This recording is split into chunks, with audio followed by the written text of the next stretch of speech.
Kazi yangu kama mkuu wa mkoa nikiwa Simiyu pale ilikuwa ni kupiga marufuku ramli chonganishi. Sio, mnanielewa? Mtoto anaumwa malaria, anaambiwa karogwa na bibi yake, anachanjwa, damu inaisha, anatoka maji mpaka anakufa. Ramli chonganishi. Leo tumeanza kupata mahubiri chonganishi. Leo kuna mahubiri ukiyasikiliza huwezi kujua tofauti ya yale mahubiri na kazi za mganga wa kienyeji. Hujui, huwezi kutofautisha.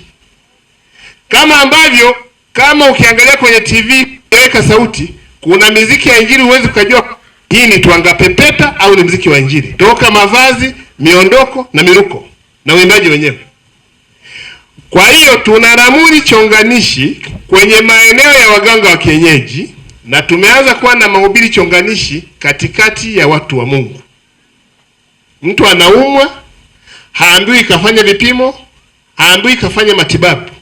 Anaambiwa wewe umerushiwa kipande, umerogwa na shako, unatengenezewa wachawi kwenye kaya unayotokea, unaambiwa wewe una mapepo, kemewa, unaanguka, unakuja hapa unazungumza, unatoa ushuhuda wa uongo.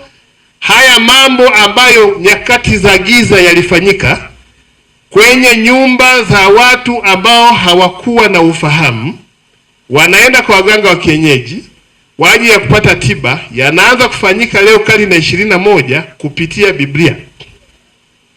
Kwa hiyo content yangu kusema tunapokemea ramli chonganishi ambazo huku Njombe sasa hazipo. Huku Njombe mambo ya ramli chonganishi hayapo.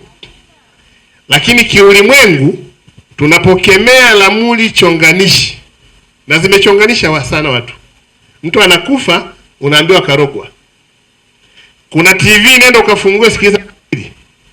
Unaweza kadhani wewe anayehubiri ni mganga wa kienyeji. Anayehubiri unaweza kadhani kwamba ni mpiga ramli. Kwa hiyo ni lazima sisi kama kanisa na sisi kama Watanzania tuondoke kwenye haya makundi mawili. Ramli chonganishi tunazipiga marufuku. Mahubiri chonganishi ya maisha. Pastor Njuguna alikuwa anahubiria watu Isaka tajiri, Mungu wa tajiri. Lakini Biblia iko wazi kuhusu namna ambavyo wewe utajitunza na kufanikiwa. Sasa haya mahubiri ambayo leo anakuja kukemea mapepo, wewe unaua. Sasa pepo na malaria vinakujaje? Miaka ya zamani ndio naambiwa umetupiwa kipande.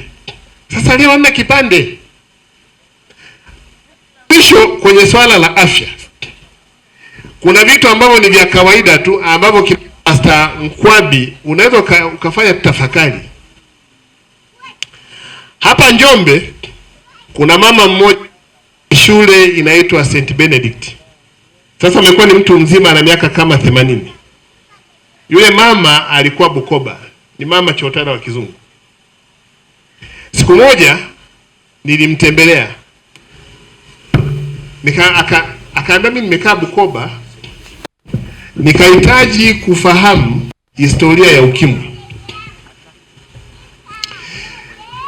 Uliza swali, mama, hivi ni kweli Wahaya wana hizi sifa ambazo zinasemwa? Yule mama alinipa elimu ambayo ninyi madaktari nishawahi kumwambia RMO inabidi wapatie. Na ikanipa tafakari ya vitu vingi. Baada ya tafakari nimefunga mkutano, nimefungua kambi na kuondoka. Yule mama aliniambia kwanza ukimwi haukuja Tanzania mwaka 81 kama inavyosemwa. Akasema ukimwi ulikuwepo Tanzania wakati tunaenda kwenye vita Uganda. Ukimwi ulikuwepo. Lakini hatukuwa na teknolojia ya kufahamu. Kwa watu wameenda kwenye vita Uganda, tunapigana 78 79, ukimwi upo. Lakini hatukuwa na elimu ya kujua. Sasa nikamuuliza, mbona wanahukumu Wahaya na ukimwi? Je, Wahaya kweli wana tabia hizi zinazosemwa? Akaniambia kuna kitu ambacho ninyi watu wa serikali hamkisemi. Katika elimu ndogo kuhusu ukimwi, ulipoingia Bukoba, Zamani huduma ya afya, kampeni ya afya sio ya leo. Zamani tulikuwa tunasema chemsha vifaa vya sindano. Kwa hiyo sindano ni moja inachoma watu wawili, watu watatu. Nchi imetoka mbali. Katika hayo mazingira, huyu anaumwa ukimwi, lakini hamjui ni ukimwi. Unasema mzee anaumwa, lakini mke wake anaumwa. Mnakuja mnamchoma mzee sindano, mnamchoma mke wake. Ile nyumba kuna mtoto anaumwa. Mkitoka hapa, sindano hizi zinachemshwa kwenye maji ya kuni, anachomwa mtoto. Joto la maji yanayochemshwa kwenye kuni lifikie mahala pakuwa virus ya HIV, it is quite impossible. Kwa mtoto huyu anapata maambukizi ya ukimwi kwa kuchomwa sindano ya mtu ambaye ana HIV kesi. Lakini kuna mtu anayemhudumia mama, anamuona mama na vidonda, hana elimu ya growth, hana elimu ya tahadhari. Kuna mtu amepata ukimwi Bukoba kwa sababu ya kumhudumia mgonjwa bila kujua kwamba hii ni virus inayohama kutoka kwenye damu kwenda kwenye majimaji mengine. Kwa mwisho wa siku, baba, mama, familia nzima hapo wanapata, watu wote wanakufa kwa HIV. Kunakuwa na concept kwamba pengine mzee alitembea na watoto wake. Na mambo watu wa Bukoba wamehukumiwa sana. Lakini ni kwa sababu HIV imekuja kwenye wakati ambao utambuzi wetu na elimu yetu sisi kama taifa ulikuwa ni mdogo. Chemsha vifaa vya sindano. Kwa sindano moja na unakuja unapata heart attack chooni. Wasema, ameanguka bafuni. Huyu, toto. Unajua? Mama mume Imbarabandwa. Amepigwa kipapai, ameanguka bafuni, haponi. Tena unaanguka bafuni, unamwagiwa na maji ya ndoo. Wakiamini kwamba yale maji yatakustimulate, kumbe ndo wanakumaliza. Ameanguka bafuni huyu, alianguka bafuni, hawezi kupona. Mke wake ameona biashara imeanza kukua, amemuua. Sasa logic, hivi mtu aliyekuwa anapata stroke mwaka 89, unapata stroke Njombe, huna CT scan hapa, huna MRI, huyu mtu unampeleka wapi? Maana yake wazazi wengi tuliowazika miaka ya 90 kwa sababu ya stroke, leo wangeweza kusurvive. Kwa mtu anaanguka na stroke, kwanza ugonjwa wa stroke sio popular, sema ameanguka. Kwa hiyo kadri anapoenda kupata ile hili, wasema angalau leo na utambuzi. Ndio kale Caspian Junior ambako mtu anapewa. Kwa sababu leo ametoa macho. Wenzake kazini wamemuonea wivu. Kumbe wajui kwamba mapambano yako ya afya, moyo umepata attack. Tumetoka mbali. Hizi elimu watu hawana. Leo unapata kundi kubwa hili, wanakuja hapa kutafuta tiba. Hawa wote miaka ya 90 wangekuwa kwa waganga wa kienyeji. Wanakuambia kwa hali ulionayo nenda Makete. Unakutana na mtu amepigwa chanjo mwili mzima, utadhani wanatalizi gauni. Haiwezekani. Kwa watu wengi tumegraduate maeneo, mazingira mengi kwenye nchi yetu. Lazima tupongeze serikali na taasisi za dini. Tukiangalia tulikotoka, mama zetu hawa wameshikwa uchawi wa kuua waume zao bila watu kuwa na elimu ya afya. Mzee anakufa na heart attack, hamna mtu anayejua. Wanasema mnaona tu anajiasha kwenye shughuli zenu. Hii ni medical tourism ndani ya kanisa kubwa, na mnaweza bado ukaendelea kuiboresha. Tukawa na season ambazo tunaenda kwenye makundi ya watu. Hata tunapoenda kwenye matukio kama 88, 77, sio kile cha Mwenge, banda la Atape afya. Lakini moyo wa kujitolea, mnaweza mkaona kwamba tunao watu madaktari, watu wa huduma.